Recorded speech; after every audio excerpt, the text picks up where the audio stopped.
Hi friends, welcome to my channel and welcome to the first half of my August reads. I sure hope you're having as good of a reading month as I am. Take care, and here are my reactions to all the books I've read so far in the month. Hi friends, welcome to my minivan and the chaos that is the Target parking lot on a Saturday morning. Hope you're doing well. I have finished the Wingfeather Saga book 3 now. This book, it's harder to start to describe anything about it without giving spoilers from the first 2, but of course it follows this family. It has a wonderful mother, a pirate grandfather, the oldest son is Janner, the one in the middle is Tink / Calamar, and the youngest daughter is Lily, and they each have their own special traits and things that make them unique, and they are very special to their world. And we have seen them really go through literal abuse and struggles and hardships, and their sense of family and resilience.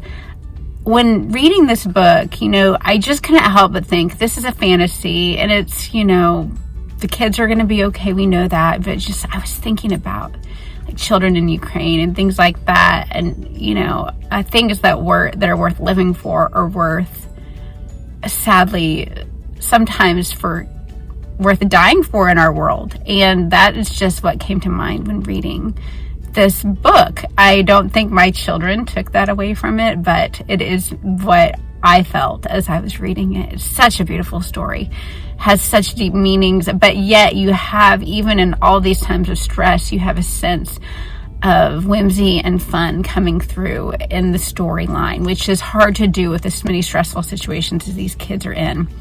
Also, I finished reading The One by John Mars. Oh my goodness, this was a very different type of book than what I usually read. It is based on the idea that you have someone that is your DNA match in the world.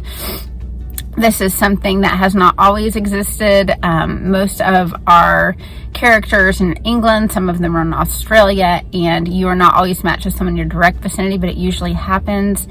We have several different points of view we are following. I was very intrigued and interested in almost all of the points of view. When there are so many points of view, it is typical to have 2 or 3 that you aren't as fond of, and there were 2 that I could really have taken or left their storyline. One, I'm not into people who are evil. And I just, it's interesting sometimes to find out why they tick. I just don't want to know more about psychopaths. And then the other one is a storyline where and it's going to be part of most stories, the storyline of cheating, but there was just so much cheating woven into the storyline that I felt uncomfortable. But I think that it's definitely one of those books that has some twists and some turns in it. It definitely is one that I would recommend to people who like to have deep psychological situations going. It's almost like a mild thriller in a way, but I would definitely not classify it as a thriller. I know it sounds dystopian, but it isn't really.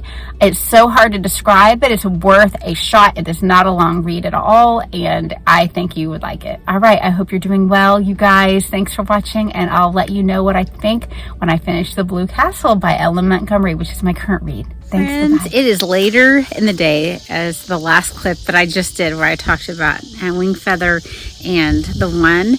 I just read The Blue Castle by Montgomery. Oh my gosh. I don't even know what to say. It's like this book was so beautiful that it has me speechless right now. It may be my favorite romance that I have ever read. I'm not going to say a whole lot here. Just like the protagonist, I don't know. I just felt so much compassion and love for her, and her family situation was so weird and awkward, and just what propelled her story on. I just love it. It is so different from anything else I've read by Montgomery. This is a grown-up story, but it's also a coming in of age for her because this protagonist has been repressed her whole life. I'll do an individual review, but man, it's just, It may be one of my favorite reads of all time. It just got me. I don't know what it was. Well, I hope you're doing well, and I will see you in the next one. I'm on to reading the Thursday Murder Club now. Hi, friends. I just finished the Thursday Murder Club by Richard Osman. This is a story about a group of 80-year-olds in a retirement community who decide to look through old, cold cases to see if they can solve them. And they do have a real-life murder happen basically in their community area, and they get to try to solve it. So I loved the characters in this. All of the senior adults, all of the law enforcement characters, they were fantastic. I felt like everybody was just unique and special. It dealt with how, you know, at this age, they were losing people in their lives, either by death or by strokes, or, you know, and they were, you know, in the hospital anyway, or they were getting Alzheimer's and having dementia issues. And I felt like they dealt with it in a very kind and probably fairly accurate way. The mystery itself was nothing too special, in my opinion. It was okay. It didn't just absolutely grab me, but the characters did. So I think I will definitely try the sequel in the series, and I will let you know once I try that one. This is going to wrap up my middle of August reads, and I will be continuing on with several books for the rest of the month, and then at the end of August I'll tell you what I thought of those books. Take care. Have a great day. Hope you read a lot. Bye-bye.